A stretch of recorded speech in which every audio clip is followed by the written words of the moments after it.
प्रार्थना वाली और बहुत ही सुंदर बेहतरीन तरीके से बेहतरीन आवाज़ में आपने प्रार्थना बोली है। बहुत-बहुत धन्यवाद और आभार आपका। और आज नवदीप जी थोड़ी आए कहीं बैठ जाए पीछे आके। न नवदीप जी अभी थोड़ी देर में आ जाएँगे। तो अपन तो अपना संचालन अपन खुद ही कर लेते हैं। हमेशा मीटिंग में मैं खुद ही संचालन कर लेता हूँ, खुद ही काम कर लेता सारे हो जाते हैं। हमारे बीच में केएन खंडेलवाल साहब भी उपस्थित हो चुके हैं। 2022 चला गया और 2023 की शुरुआत हुई है।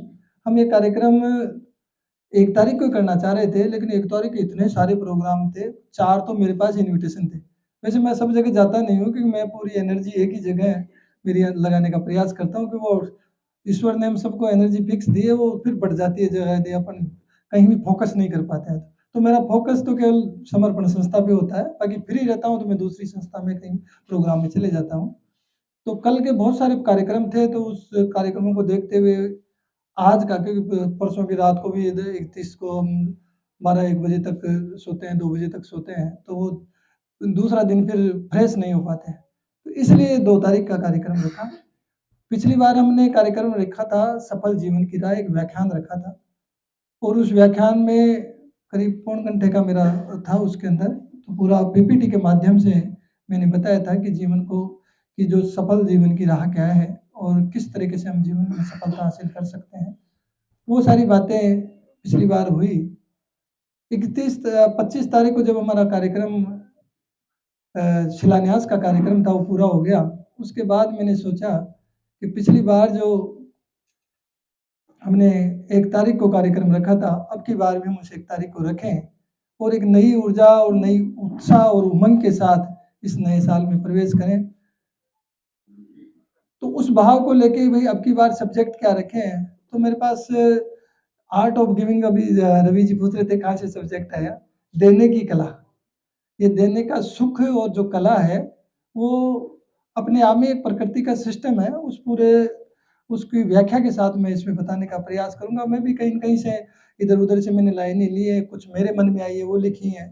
तो वो एक लेकिन बहुत जल्दीबाज़ी में पीपीटी तैयार करी है। काफ़ी सारी आपको मिसप्रिंटिंग दिख सकती है इसमें, तो आप उसको ज़्यादा गौर मत करना। भाव पे जाना आप, मिसप्रिंटिंग से मत जाना क्योंकि मैं भी ढंग से चेक नहीं कर पाया हूँ। तो उसमें कई मात्राओं की गलती हो सकती है। तो मेन अपना जो भाव है, उस पे हमें गुज़ारना है। तो वो पीपीटी का के माध्यम से हम जो ये कार्यक्रम है इसकी शुरुआत करेंगे और 2023 हम सभी के लिए बेहतरीन हो, सुख और समृद्धि और आनंद के साथ हमारा व्यतीत हो। आप सबको सबसे पहले तो मैं शुरुआत नए साल की बहुत सारी आप सभी को शुभकामनाएँ। इस नए साल के अंदर जो भी रेज़ोल्यूशंस आप तैयार करते हैं, वो तो ख़ैर कई लोग जो संकल्पित होते हैं, वो तो उनके तो पूरे हो जाते हैं, लेकिन हर कोई पूरे नहीं कर पाता। सोच तो बहुत कुछ आदमी लेता है, लेकिन वो पूरे नहीं हो पाते हैं। तो मैं शुरुआत वहीं से करूँगा पिछले साल के एनालिसिस के साथ और बातें तो देखिए आप बहुत सारी हैं। व्हाट्सएप पे अच्छी-अच्छी बातें खूब आती हैं और खूब हम पढ़ते भी हैं और किताबों में भी लिखी हुई है। लेकिन सारी अच्छी बातें सब लिखी लिखी जा चुकी है और किताबों में भी लिखी जा चुकी है और व्हाट्सएप पे भी हम खूब पढ़ते हैं। लेकिन महत्व उसका नहीं है, महत्व तो हमारे आचरण में और हमारे स्वभाव में वो बातें कितनी हैं, वो महत्व रखती है। तो आज हम सबसे पहले एनालिसिस उसकी करेंगे क्योंकि मैं जब ये लिख रहा था, तो मैं सोच रहा था कि मेरे अंदर ये सारी चीज़ें कितनी हैं। तो मैं अपने एनालिसिस कर रहा था, मेरे स्वभाव में कितनी है, मेरे जीवन में ये सारी चीज़ें कितनी हैं। तो मैं उस एनालिसिस के साथ ये सारा लिख रहा था।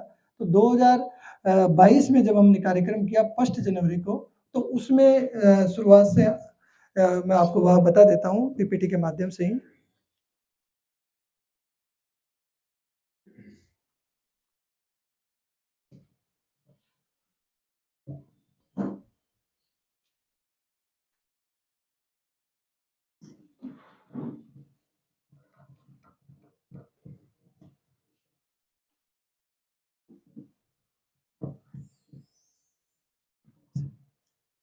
सब्जेक्ट तो जो है आर्ट ऑफ गिविंग 2023 का स्वागत और जो विदाई है, वो जो 2022 की है, उसमें नेक्स्ट लाइन।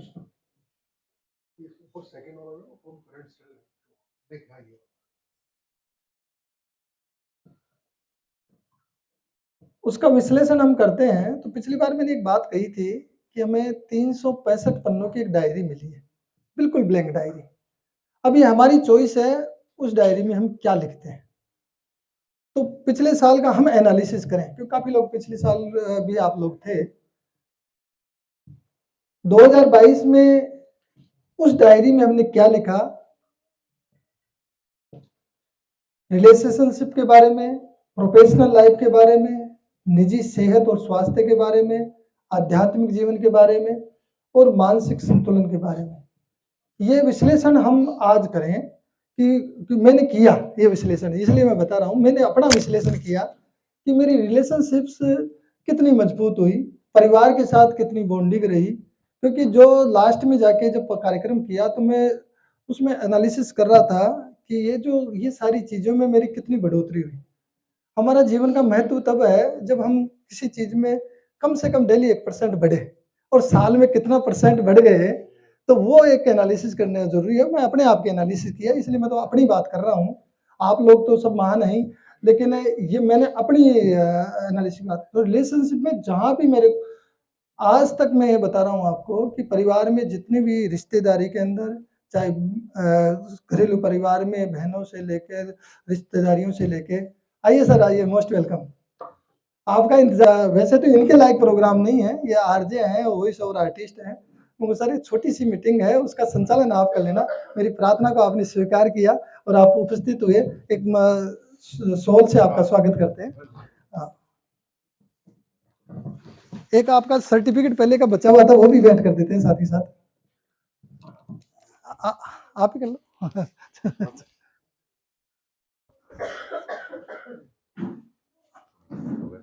हाँ कोई बात नहीं।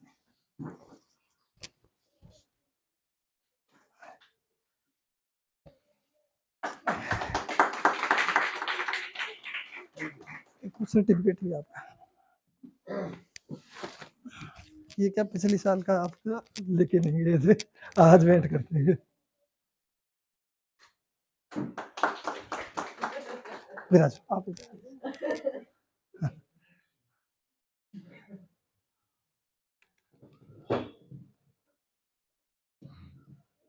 खैर, अब मैं हमारी बात जारी रखता हूँ आगे। तो ये जो रिलेशनशिप में मेरी एनालिसिस मैंने की कि मेरे परिवार में और दोस्ती में मैंने अपनी रिलेशनशिप को कितना मजबूत किया। जहाँ जहाँ भी दिक्कत थी, कभी ऐसा लग रहा था कि यार वो इतने दिनों से संस्था के प्रोग्राम में नहीं आ रहे, क्यों नहीं आ रहे, मैंने कॉल लगाया उनको। और ये देखिए आप, ये मैं ऐसा नहीं मैं अपनी तारीफ कर रहा हूँ, 13 साल हो गई संस्था को बनाए हुए।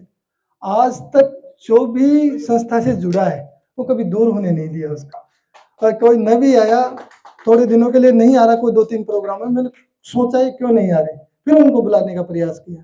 तो ये एक रिलेशन मैंने अपनी एनालिसिस किया आपसे, भाई मेरी रिलेशनशिप कितनी मजबूत है, ये मैंने एनालिसिस की। प्रोफेशनल लाइफ में मेरे रिश्ते कैसे रहे हैं, कहीं क्लाइंट से किसी से झगड़ा तो नहीं हो गया, किसी से क्या रहा, किसी ऊंची बात है, कभी क्या होता है हॉट टॉक हो जाती है, हॉट टॉक में भी आदमी को महसूस हो जाता है कि मैंने कहीं कहीं गलत कर। तो इस तरीके की मैंने प्रोफेशनल लाइफ एनालिसिस किया। आप सब भी करें ये एनालिसिस।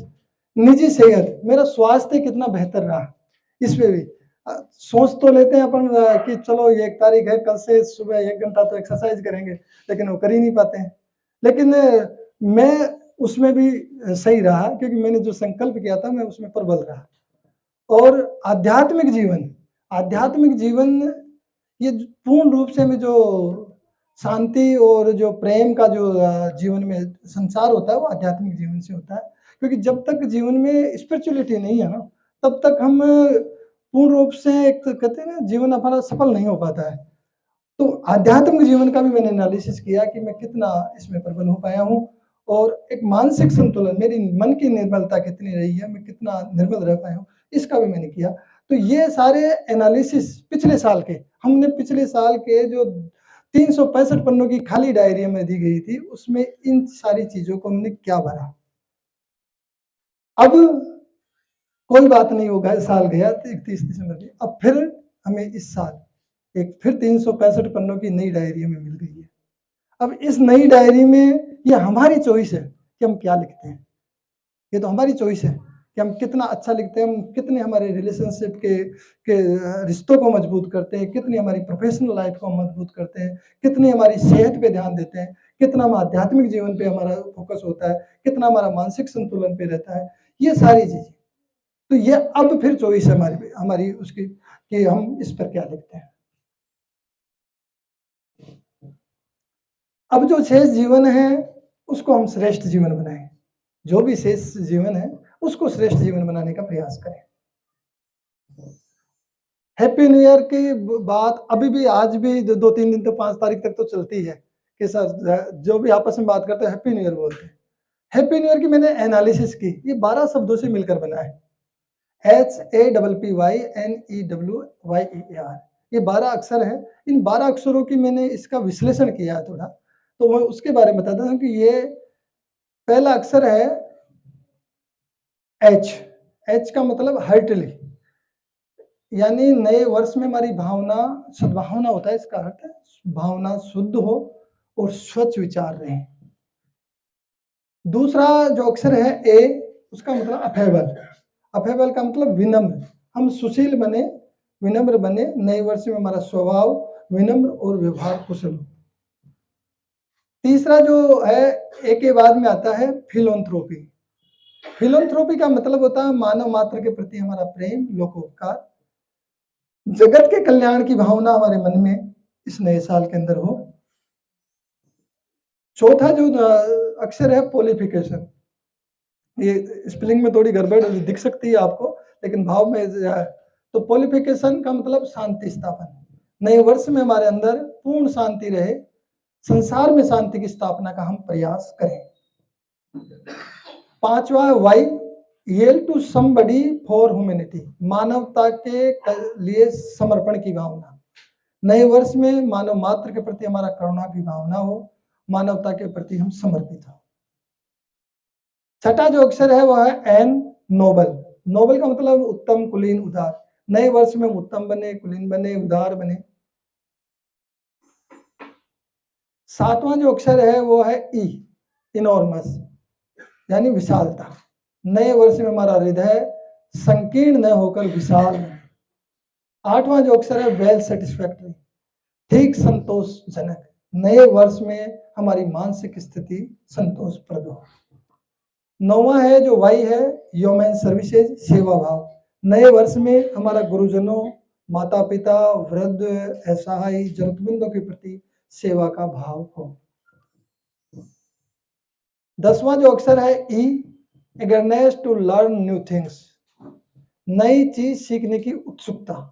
नए वर्ष में हमारी नई चीजें को सीखने की उत्सुकता प्रबल हो। एड टू वीकनेस, कमजोर लोगों की मदद करना। नए वर्ष में हम शिक्षा, पारिवारिक व सामाजिक क्षेत्र में कमजोर व्यक्तियों की मदद करते रहें।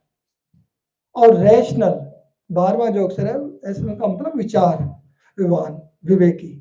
नए वर्ष में हमारे विचारवान बने, हम विवेकी बने। ये 12 अक्षरों की पूरी एनालिसिस मैंने की है। हम इन गुणों को जीवन में स्थान देंगे तो वास्तव में हमारा जीवन नए वर्ष में सुखमय, शांतिमय होगा और इस धरती के लिए हम सब वरदान साबित होंगे। जीवन की जो लंबाई है और गहराई है, महत्व इस बात का नहीं है हमने कितना लंबा जीवन जिया, महत्व तो इस बात का है कि हमने कितना गहरा जीवन जिया। कुछ लोग हुए हैं बहुत कम जिए हैं, लेकिन इस दुनिया पर बहुत बड़ा इम्पैक्ट छोड़ गए हैं। स्वामी विवेकानंद जी को देख लीजिए आप, मार्टिन लूथर किंग को देख लीजिए, भगत सिंह को देख लीजिए, शंकराचार्य जी को देख लीजिए, और भी कई उदाहरण हैं, मैंने तो कुछ दिखे और उनके उदाहरण लिए हैं। तो वो मैं तो उनका रहा है जो भले ही कम जिए लेकिन इस संसार पे, इस दुनिया में एक इम्पैक्ट छोड़ गए।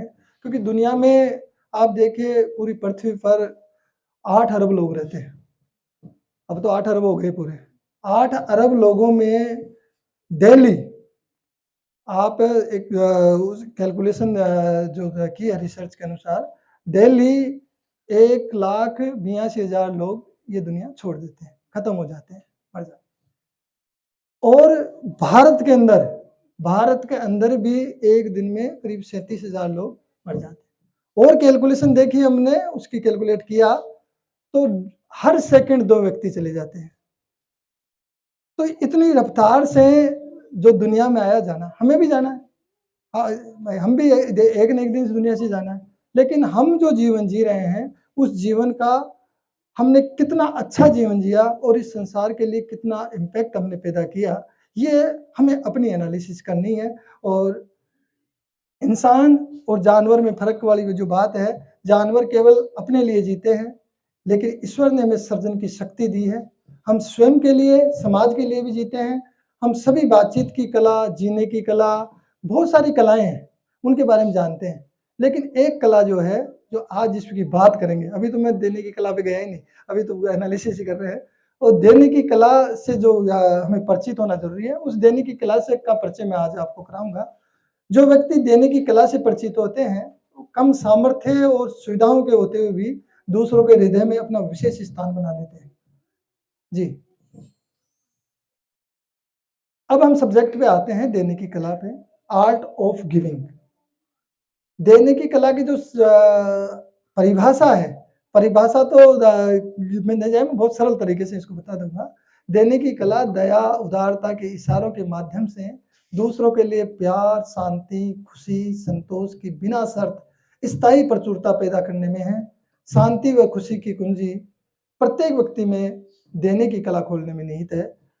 जिस तरीके वो 3 इडियट पिक्चर आई थी ना, वो मशीन की जो परिभाषा है, तो मशीन की बड़ा लंबी सारी बोल रहे थे, लेकिन जो आसान कर दे हमारे जो उसको जो जीवन को, वो मशीन है।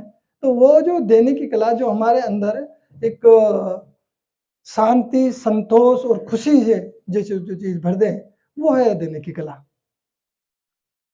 भिखारी कभी भी सुखी नहीं रहता, क्योंकि उसे भीख और तिरस्कार मिलती है, क्योंकि वो लेना ही लेना जानता है, देना नहीं जानता। हम सब भिखारी की तरह हम लेने की कोशिश करते हैं, देने का प्रयास नहीं करते। जो कुछ भी करते हैं उसके बदले की हम चाह रखते हैं। किसी को जो कुछ देते हैं ना, तो फिर हमारे बदले में ये सोचते हैं हमें क्या मिलेगा? वो चाह ना हम लोग रखते हैं, इसलिए हम व्यापार के तरीके से करते हैं। हम अपने आप को व्यापारी भी कह सकते हैं। हम जीवन के व्यापारी हैं, गुणों के व्यापारी हैं, धर्म के व्यापारी हैं, यहाँ तक कि प्यार के व्यापारी हैं। प्यार भी हम उसी से करते हैं जो हमारे से प्यार करे। तो वो बदले की हम चाह रखते हैं कि हम जो दे रहे हैं वो हमें वापस मिले। व्यापार में हमेशा लेन-देन का ही सवाल होता है। तो ये एक व्यापारी की तरह हम बन के न रहें। और हम इसलिए तो फँसते हैं कि हम जो देते हैं उसके बदले हमेशा पाने की अपेक्षाएँ रखते हैं। प्यार के बदले दुःख मिलता है, क्योंकि हम प्यार के बदले प्यार चाहते हैं। लेकिन जहाँ कोई चाह नहीं, वहाँ दुःख भी नहीं। जहाँ चाह और वासना का परिणाम दुखी होता है। मनुष्य यशस्वी वही है जो बदले में कुछ भी नहीं चाहता है, जो बिल्कुल निस्वार्थ है, कुछ भी चाह न रखे, दूसरों को चाहिए वो दे दे। वह अपने आप वापस लौट कर आता है। ये प्रकृति का सिस्टम है। उसका विचार मत रखो, वह कितना वापस आएगा, वह 1000 गुना होकर वापस आएगा, केवल देने की ताकत पैदा करनी होगी। संपूर्ण प्रकृति दान स्वरूप है, ये देने के लिए बाध्य करती है इंसान को, लेकिन स्वेच्छापूर्वक देना शुरू करें। संसार में इंसान माया जोड़ने का काम करता है, जब प्रकृति गला दबाती है तो अपने आप देना पड़ता है। वो आदमी कोशिश करे ना मैं नहीं दूँ, तो भी देना पड़ता है उसको, देना, ये तो प्रकृति का सिस्टम है। फिर हमारी इच्छा हो या न हो हमें देना ही पड़ेगा। प्रकृति हमें बंद मुट्ठी खोलने के लिए मजबूर करती है। दुनिया में आए प्रत्येक व्यक्ति को अंत में खुद को भी देना पड़ता है, अपने आप को भी देना ही है। प्रकृति के इस नियम के विरुद्ध इंसान जितना चलता है उतना ही दुखी होता है। ये सिस्टम है इस पूरे ब्रह्मांड का। यदि इंसान जितना इसके उलट चलता है वो उतना ही दुखी रहता है। जब जंगल साफ होते हैं तो बदले में प्रकृति का प्रकोप भी हमें भोगना पड़ता है। हम लेन-देन के यंत्र मात्र हैं। यंत्र मतलब मशीन। हम इसलिए लेते हैं कि दे सके। हम जितना अधिक देंगे उतना ही हमें वापस मिलेगा। जैसे एक कमरे की जितनी जल्दी हवा बाहर निकालेंगे, जैसे ये कमरा हॉल है, इसकी हवा हम जितनी जल्दी बाहर निकालेंगे वापस फिर भर जाएगी। आप देखिए वो वापस भरने वाला सिस्टम प्रकृति में कितना है। हम जितना निकालेंगे उतना वापस भर जाएगा। और यदि खिड़कियाँ दरवाजे बंद भी कर दिए तो जो अंदर की हवा है वो दूषित हो जाएगी, वैसेली हो जाएगी और प्रदूषित हो जाएगी। तो वो अंदर की हवा यदि इकट्ठी हो गई एक जगह, बंद कर दी, तो खराब हो जाएगी वहाँ। अब ये जो गिविंग है, जो देने का जो भाव है, ये इंसान को आश्चर्यजनक बोनस देता है। ये बातें ऐसा नहीं है मैं कोई पढ़ के और उसके हिसाब से कह रहा हूँ। मैं जीवन की एनालिसिस करके, मैं अनुभव भी जोड़ा हूँ इसमें। मेरा अनुभव के आधार पे मैंने लिखने का प्रयास किया है। बातें हो सकता है मैंने कहीं से लाइनें ले ली हों, लेकिन उसमें भावना मैंने पूरी एनालिसिस करके ही फिर लिखी है। एक मैं एग्ज़ाम्पल के माध्यम से आपको बताता हूँ। एक औरत थी, उसकी गाड़ी पंचर हो गई। अब गाड़ी पंचर हो गई तो वो रोड पे अकेली। अब वो देखती रही, उसको टायर की स्टेपनी चेंज करनी नहीं आए।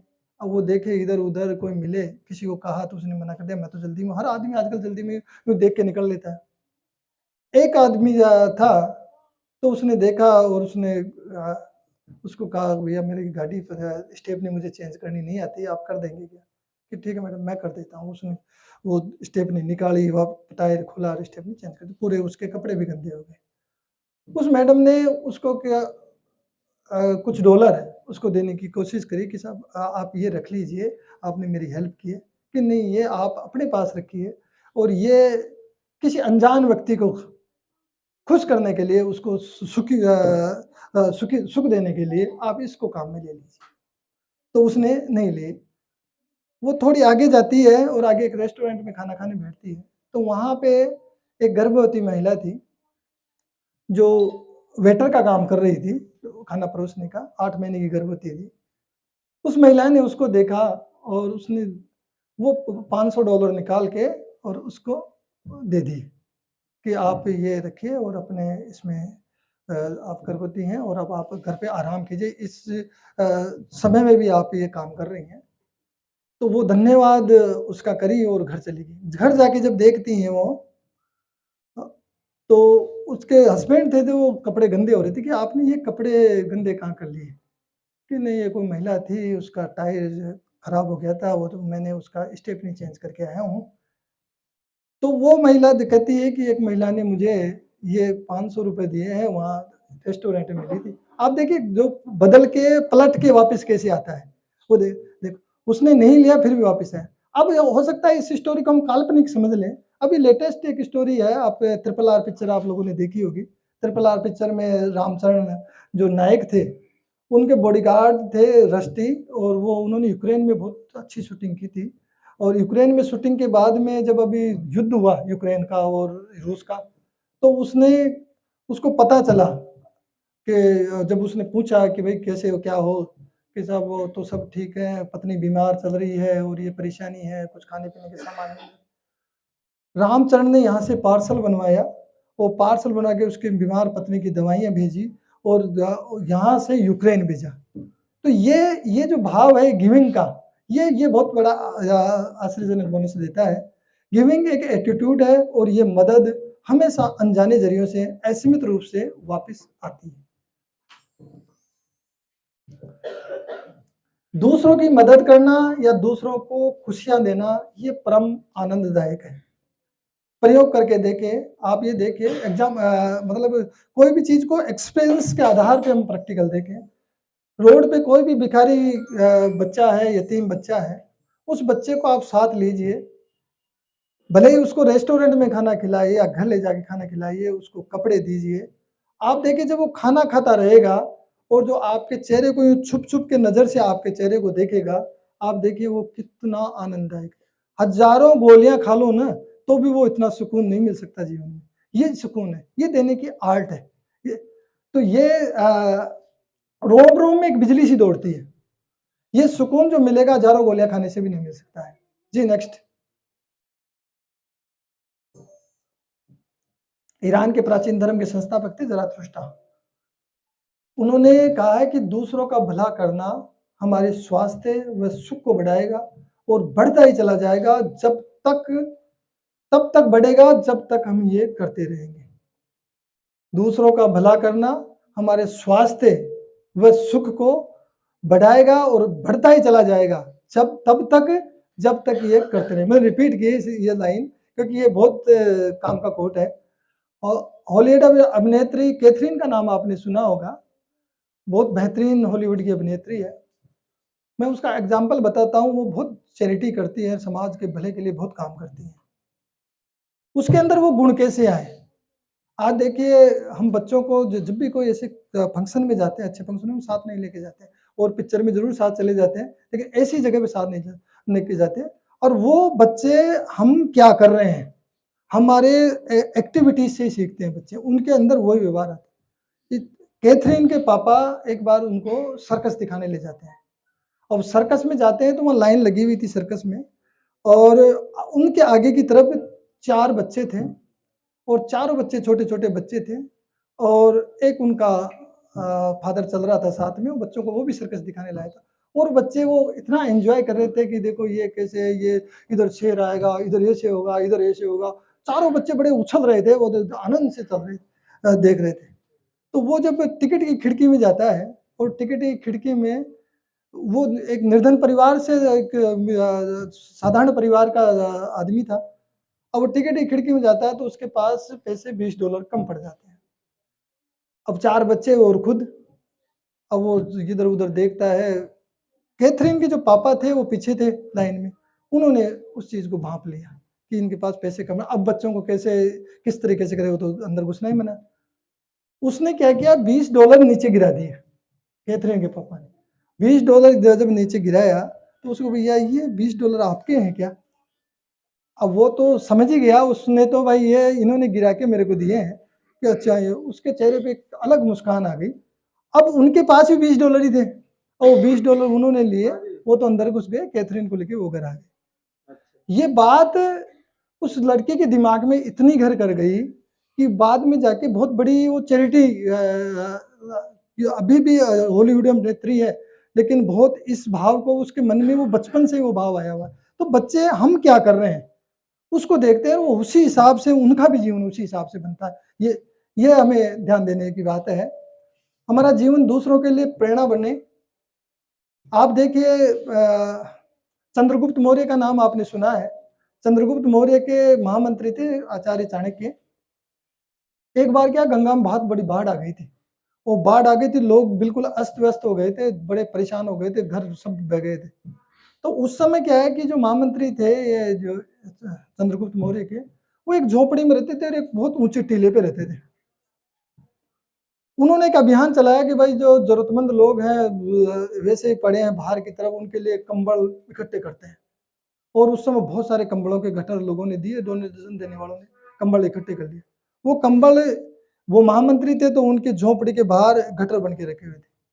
अब कुछ चोर थे, उन्होंने उनके दिमाग में आया कि कंबल बाहर रखे चुरा लेते हैं रात को। अब चोर गए और कंबलों को देखा, उन्होंने वो चुरा के लेके ही जा रहे थे, तो झोपड़ी के अंदर देखते हैं तो एक फटे हुए उस कंबल के अंदर वो जो आचार्य चाणक्य थे वो सो रहे थे। वो देख के हैरान रह गए कि इतने सारे कंबल और ये फटे हुए कंबल में। उनसे रहा नहीं गया, उन्होंने बाद में उन्होंने आचार्य चाणक्य को पूछ ही लिया कि हम आए तो चोरी करने थे, लेकिन ये बताओ आपके पास कोई कमी तो थोड़ी थी, इतने सारे कंबल थे।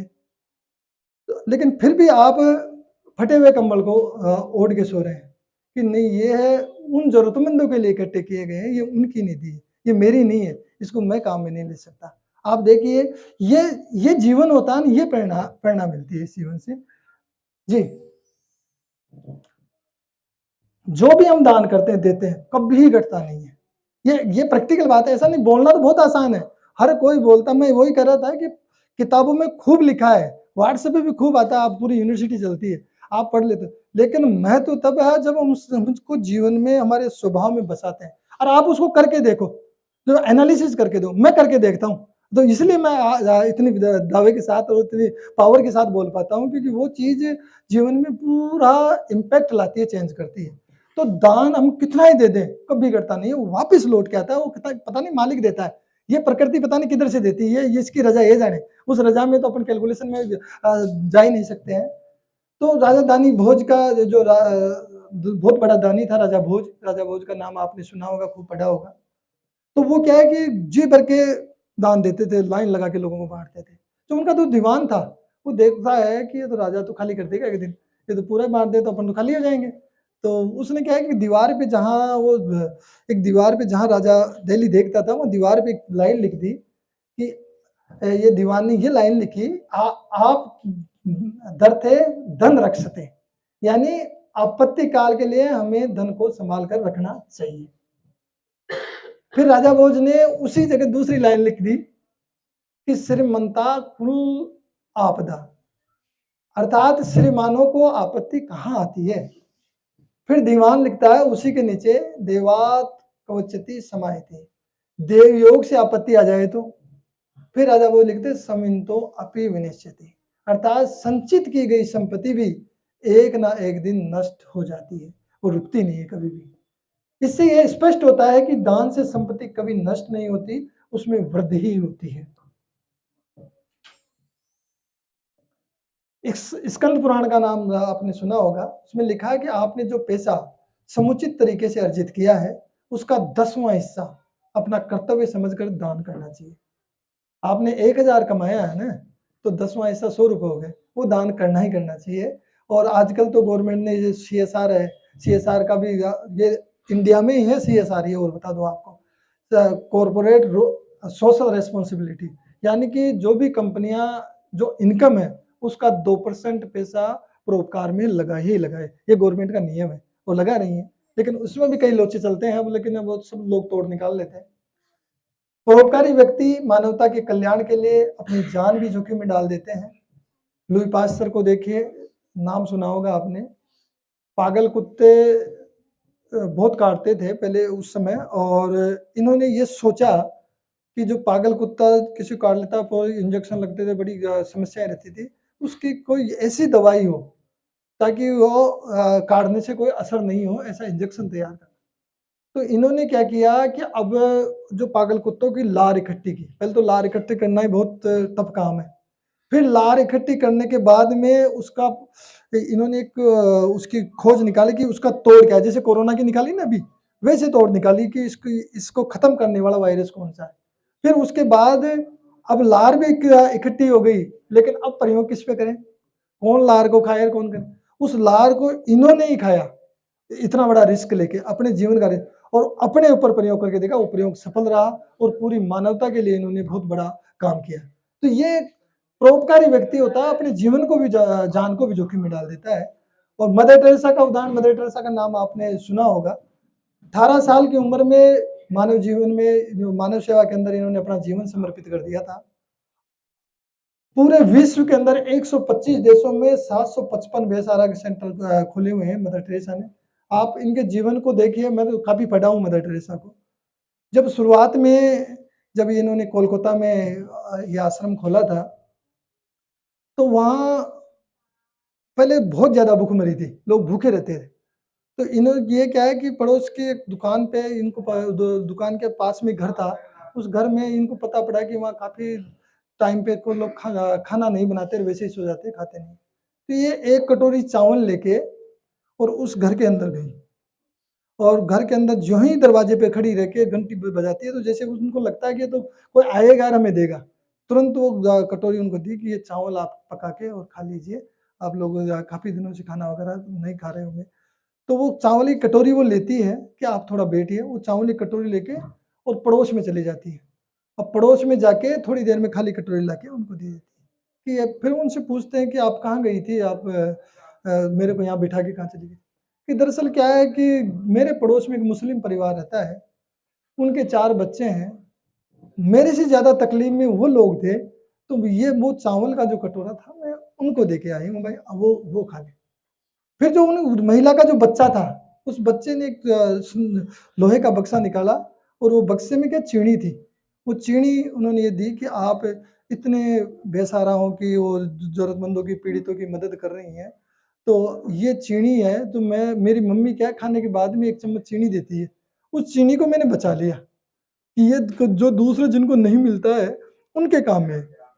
तो वो ये भाव जो है, ये भाव से इतनी प्रभावित हुई है कि जो आदमी खुद भूखा रह ले लेकिन पड़ोसी भूखा ना रहे, तो वो भाव हमें सही मायनों में इंसान बनाता है। और उदाहरण आप देखिए देने के भाव के, सप्तम एडवर्ड जो इंग्लैंड के राजा हुए हैं, उनकी पत्नी थी अलेक्जेंड्रा। अलेक्जेंड्रा रानी थी, मतलब ये समझो आप कोई कमी नहीं, उसके गाउन को जो चलती थी ना, तो गाउन को 4-5 तो लड़कियाँ पकड़ के चलती थी उस गाउन को। ये उसके ठाट-बाट थे। मतलब हाथ में पानी चाहिए तो यहाँ ही पानी, खाना चाहिए तो यहाँ ही खाना, इतनी सुख-सुविधाएँ थी रानी को। वो क्या करती, बाज़ार से कपड़ा लाती और कपड़े को खुद सिलती और सिलने के बाद में उन कपड़ों को ले जाके जो स्लम एरिया है, कच्ची बस्ती वाले एरिया हैं, जहाँ लोग अभाव में जी रहे हैं, जिनके पास कपड़े नहीं हैं, उनको कपड़ों को ले जाके वो वहाँ भेंट करती। अब ये बात जब देखी तो पत्रकारों ने पूछा कि आपके पास अथाह पैसा है, अथाह संपत्ति है, इतनी सुख सुविधाएं हैं, फिर भी आप ऐसा क्यों करती हैं? कि वो जो जितनी भी है मेरे पास, वो मेरे जीवन को आराम दे सकती है, वो मेरा सुख है और ये है मेरा आनंद। ये जो देने का भाव है, ये आनंद है। तो वो आनंद लेने के लिए वो कच्ची बस्ती में देती थी। तो ये भी बहुत बड़ा एग्जाम्पल हमारे लिए है। जीसस क्राइस्ट जो है, ईसा मसीह, उन्होंने कहा है कि जो बांटेगा उसे भर दिया जाएगा और जो बचाने की कोशिश करेगा उसे छीन लिया जाएगा। इंसान तो भगवान के यहाँ भी मांगने जाता है, सारे धर्म भी हमें यही बताते हैं, लेकिन मांगना कुछ नहीं, केवल बांटना है। मनुष्य जाति के इतिहास को देखिए, महान वही हुए हैं जिन्होंने बांटा है। आप देखिए, जो मोहम्मद रफ़ी साहब थे, आज कितने अच्छे गाने गाए, दुनिया को कितने गानों का तोहफा दिया। अब वो कहते कि नहीं, मैं कलाकार हूँ, मैं तो मैं गाऊँगा और मैं ही सुनूँगा। तो आप देखिए, ये जो कबीरदास जी थे, कितने अच्छे, प्रकृति से कितने अच्छे-अच्छे श्लोक उनके पास आए, कितनी अच्छी-अच्छी ज्ञान की बातें पूरी बाँटी उन्होंने, लोगों में दी। तो ज्ञान उन्होंने लोगों को बाँटा। थॉमस एडिसन ने 1000 बल्बों का 1000 बार प्रैक्टिस करने के बाद फिर जाके बल्ब का आविष्कार किया। वो सोचते कि नहीं, मैंने बल्ब का आविष्कार कर दिया, किसी को नहीं बताऊँगा, टॉप सीक्रेट है, मेरे पास ही रखूँगा। तो ये जिन्होंने भी बाँटा है, जिन्होंने भी जो जिनके पास था, जिन्होंने बाँटा है, और वही संसार पे एक इम्पैक्ट छोड़ पाए हैं, और वो उन्होंने ही जीवन को एक सही मायनों में जिया है। जो बाँटते हैं वह वापस हमारे पास आता है। इस सिद्धांत को हम चेंज नहीं कर सकते हैं। हम आनंद और सुख को बाँटते नहीं हैं। हर इंसान चाहता है कि मुझे आनंद मिले, सुख मिले, प्यार मिले, हर कोई चाहता है, लेकिन आनंद और सुख को बाँटता नहीं है। कोई चुप कहते साहब शांति चाहिए। अब शांति बाँटेगा तभी तो मिलेगी ना। कोई थोड़ा-सा चैन से आदमी बैठा है तो खट उसको उकसा दो। तो आप देखिए, तो हम जो बाँटते हैं वो मिलता है। जो हम जो भी चीज़ दे रहे हैं वो वापस लौट के हमें हमारे पास आती है। तो यदि हमें सुख चाहिए, शांति चाहिए, सुख चाहिए तो सुख को बाँटो, आनंद चाहिए तो आनंद को बाँटो। तो ये बाँटेंगे तो अब तो आप देखो, धन की बात देखिए। धन की बात पे तो लोग, ये स्थिति है कि लोग ऐसे कब्जा जमा के बैठते हैं कि सब ये तो मेरा ही है, कहीं इधर-उधर ही नहीं खिसक जाए, और वो नागराज की तरह उस पे कब्जा जमा के बैठ जाते हैं। धन को तो कोई देना ही नहीं चाहता। तो ये देते हैं तो वो वापस बढ़ता है, लेकिन ये बात को, ये टेक्निकल बात है, हर किसी की समझ में आती नहीं है, और जो समझ गया वो तो फिर उसका तो जीवन ही धन्य हो गया। कमाल का ऑटोमेशन है, इसमें बिल्कुल चूक नहीं हो सकती। इस ऑटोमेशन को हर कोई समझ नहीं पाता है। हाँ जी। कृष्ण को देखिए आप, 5000 साल पहले हुए थे, उन्होंने कितना प्रेम बांटा हुआ है उस समय। आज भी वो प्रेम इस समय भी कितना रहा है। तो वो जो बांटा वो आज तक मिल रहा है। जब आप चाहते हैं औरों को खुशी देना, तब आपकी हर चाहत राहत बन जाती है। जब आप जीते हैं औरों की खातिर, तो आपकी ज़िंदगी मोहब्बत बन जाती है। जीना तो है उसी का जिसने ये राज जाना, है काम आदमी का औरों के काम आना।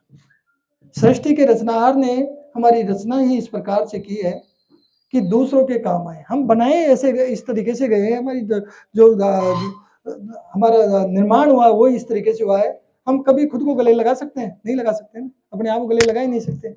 और हम अकेले मुस्कुरा भी नहीं सकते, अकेले खुश नहीं रह सकते। यानी खुशी हो या गम, हमें हमारे जन्म से लेकर आखिरी तक हमेशा दूसरों की जरूरत रहती है। जी, एक रिसर्च के अनुसार जो लोग दूसरों की मदद करते हैं उन्हें कम स्ट्रेस होता है, और वे लोग एक अलग तरह की खुशी और शांति का अनुभव करते हैं।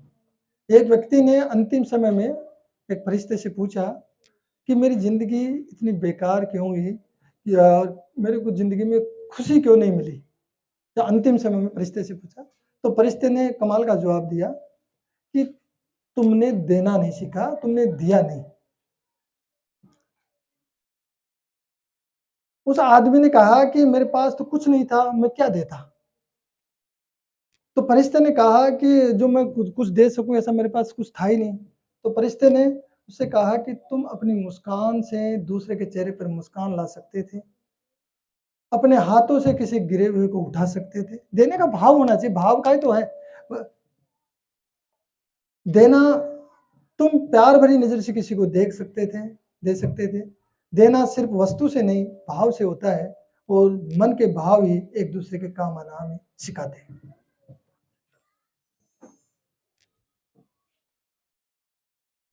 अब अंत में ये 4 लाइनें हैं कि अपने दुःख में रोने वाले मुस्कुराना सीख लें, औरों के दुःख दर्द में आँसू बहाना सीख लें, जो खिलाने में मज़ा है, आप खाने में नहीं है, ज़िंदगी में तुम किसी के काम आना सीख ले। एक दिन हम सबको ऐसे सफ़र पे जाना है जिसमें कोई खर्चा नहीं है, सीट भी कन्फर्म है, फ्लाइट भी ऑन टाइम है, हमारे अच्छे कर्म हमारा सामान होंगे, इंसानियत हमारा पासपोर्ट होगी, और प्यार हमारा वीज़ा होगा। इसलिए स्वर्ग तक की उड़ान में बिज़नेस क्लास में बैठने के लिए ज़िंदगी में जितना हो सके अच्छे से अच्छा करें।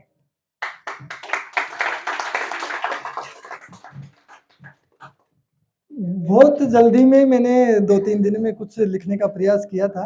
तो टाइम मिलता तो और कुछ मेरे पास काफ़ी सारे एग्ज़ाम्पल्स थे और प्रया लेकिन 25 तारीख तक तो मैं उसमें रहा कार्यक्रम की फुल तैयारी में, फिर 2 दिन तक उसकी प्रेस रिलीज़ और 2-3 दिन उसको निपटाने में हो जाता है।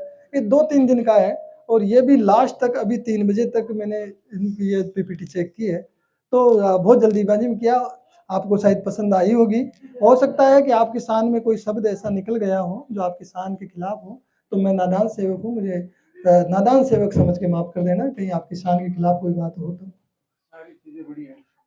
तो ये तो रही देने का कला, उस पे कुछ लिखने का प्रयास किया है और उसको समझाने का प्रयास किया कि देने की आर्ट हम सबको आनी चाहिए। और वो कला हमें सीखने की ज़रूरत है। बहुत सारी कलाएँ हमने सीख ली है, लेकिन देने वाली कला ये सीखना बहुत ज़रूरी है।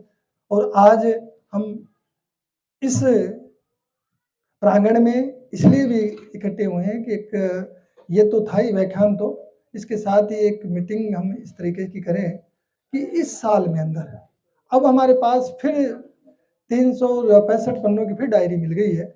इस डायरी में कितना अच्छा क्या लिखते हैं। पिछली बार जो हमने डिसाइड किया था, 10 कार्यक्रम डिसाइड किए थे, 10 के 10 पूरे हमने टाइम टू टाइम किए।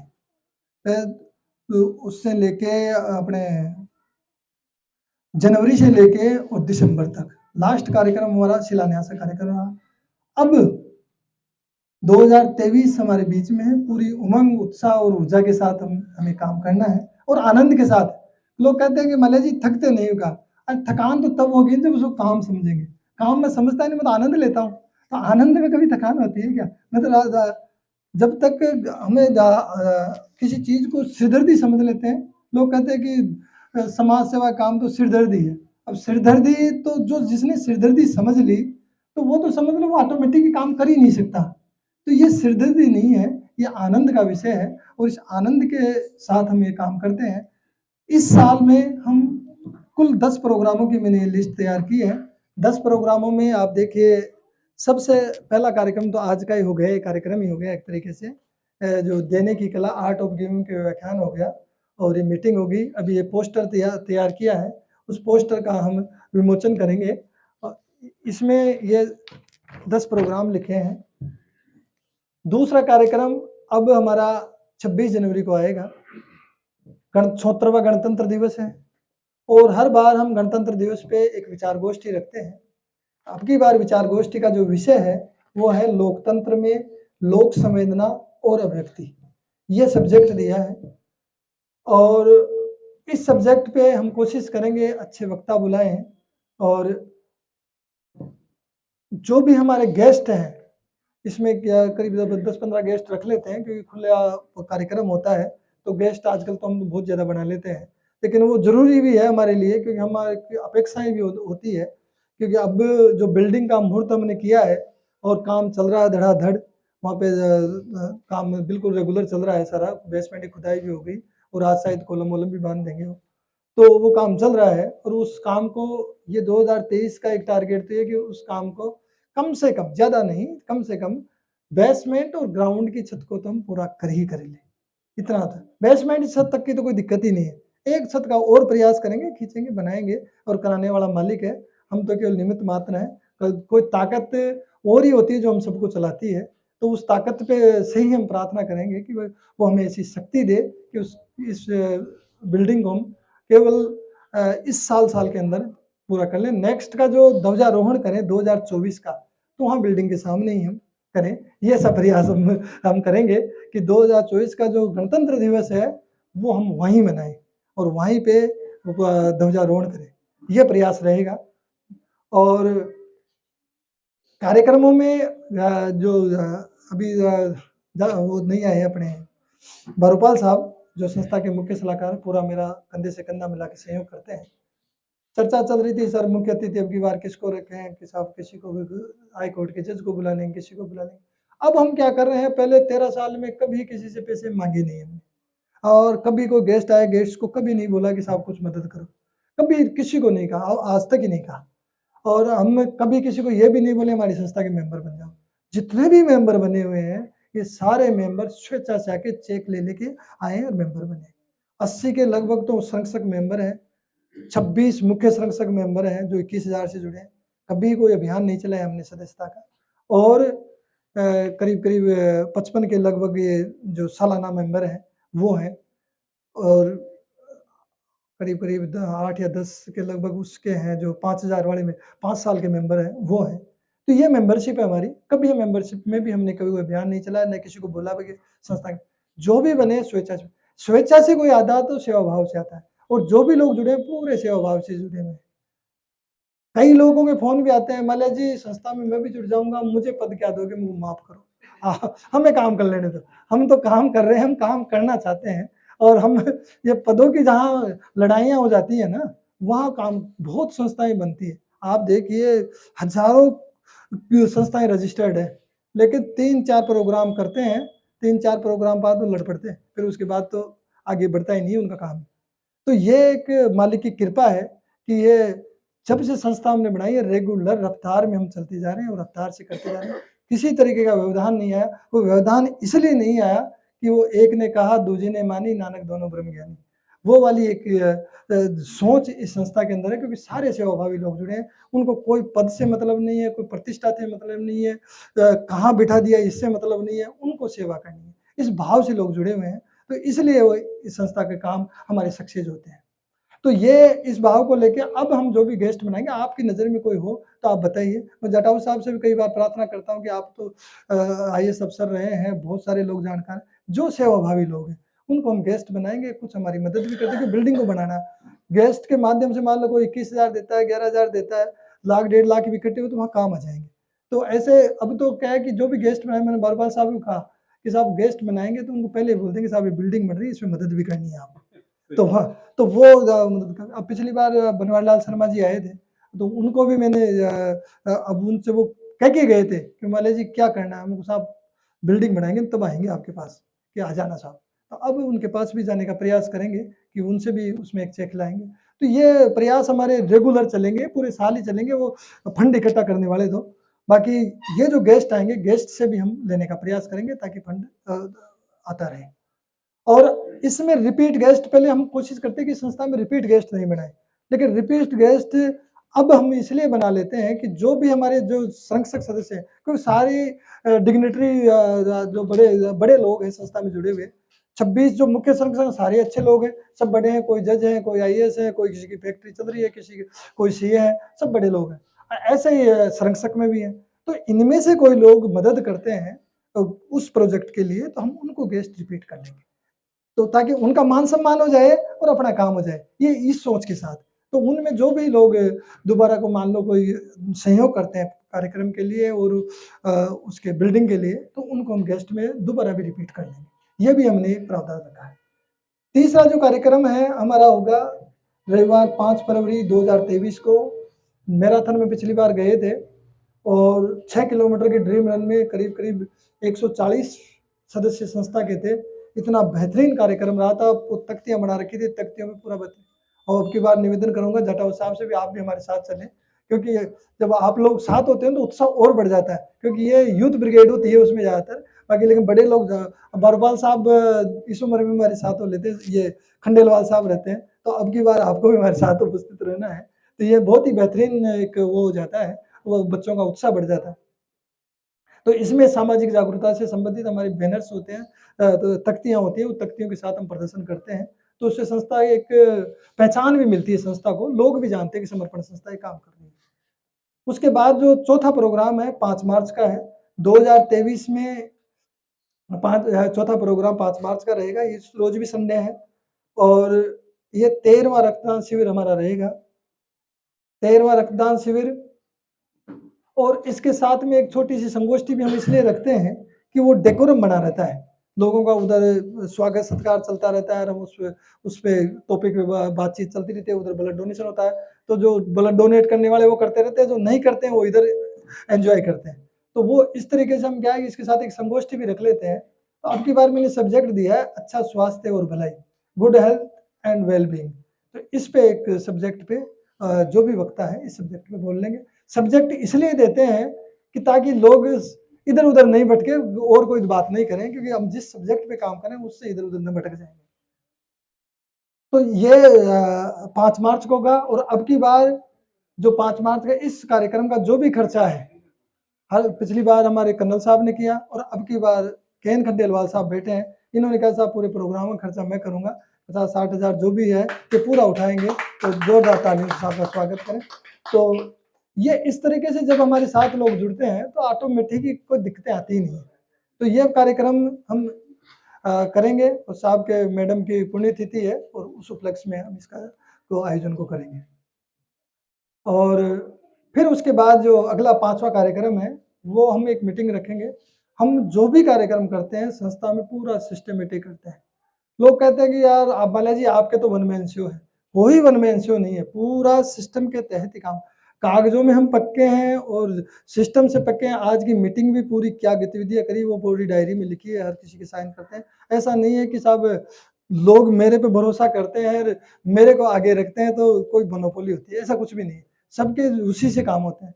तो हमारी कार्यकारिणी को 2 साल हो जाएँगे और कार्यकारिणी पूरा ये लोकतंत्र है, इस लोकतंत्र के हिसाब से ही काम होता है यहाँ पे। आज अध्यक्ष मैं हूँ, हो सकता है कोई दूसरा बहुत अच्छी तरीके से और काम कर सके, तो वो अध्यक्ष बन जाएगा, उसमें कोई बड़ी बात ही नहीं है। तो मैं तो साधारण हम सब सेवा कर रहे हैं, हम तो सेवक हैं, तो सेवा तो मैं तो बिना अध्यक्ष भी कर लूँगा, मेरे कोई दिक्कत ही नहीं है। तो ये हम कार्यकारिणी का पुनर्गठन करेंगे, एक जनरल बॉडी मीटिंग करेंगे, केवल प रजिस्टर्ड मेंबर। कार्यकारिणी में हम उन्हीं को लेते हैं, जो हमारी संस्था के रजिस्टर्ड मेंबर होते हैं, दूसरे बाहर वाले किसी को नहीं लेते। और कभी भी किसी ने कहा मेरे को एक प्रोग्राम में मान लीजिए इसमें ऑनरेरी आप मुख्य संरक्षक बनाओ, साहब हम नहीं करेंगे। हम ऑनरेरी एक को बना दिए तो फिर तो जो 21,000 दे रहा है तो उसका तो कोई औचित्य नहीं। तो हमारा जो सिस्टम है उस सिस्टम से जो मेंबरशिप के फीस दिए वही हमारा मुख्य संरक्षक। बहुत लोग जुड़े हैं साहब मेरे को ऑनरेरी बना लो आपके। अरे भाई आप 21,000 नहीं दे सकते, हमारे साथ सेवा कैसे करोगे? तो वो मुख्य संरक्षक और संरक्षक जो भी सिस्टम है उसी के तहत होता है। 31 मार्च तक हमारी जो भी मेंबरशिप होगी, जो कई लोगों की साल पूरी हो जाती है वो करवाते नहीं है। मेंबरशिप की पूरी 31 मार्च को पूरी हो जाएगी, उसके बाद लिस्ट जारी कर देंगे, भाई ये लिस्ट है और इसी लिस्ट में से कार्यकारिणी बनेगी। फिर मीटिंग रहेगी, मीटिंग में एक हम अध्यक्ष नियुक्त करते हैं, ये हमारे संविधान के अंदर संविधान में ये चीज़ है, हम एक साथ सब मिलके एक अध्यक्ष नियुक्त करते हैं। उस अध्यक्ष पे ज़िम्मेदारी छोड़ते हैं, अपनी स्वभाव के, अपनी विचारधारा के लोगों की वो कार्यकारिणी तैयार कर लें। तो वो तब काम सही होते हैं। तो ये हम अध्यक्ष का चुनाव करके ये कार्यकारिणी का पुनर्गठन भी हम करेंगे दोबारा। अब उसमें कई लोग जैसे कभी-कभार साहब सालों से आ ही नहीं रहे, तो आ नहीं रहे तो वो चेंज हो जाते हैं और जो एक्टिव है वो आगे बढ़ते जाते हैं, ये बात। तो ये जनरल बॉडी मीटिंग का भी हम सबको ध्यान रखना है। जिनकी मेंबरशिप अधूरी है, जिनकी पूरी नहीं है, काफ़ी लोग ऐसे हैं जो मेंबर है सिर्फ़ 2-2 साल पहले खत्म हो गई, चल रहे हैं सब, तो वो मेंबरशिप भी आप उसमें पूरी कर लें।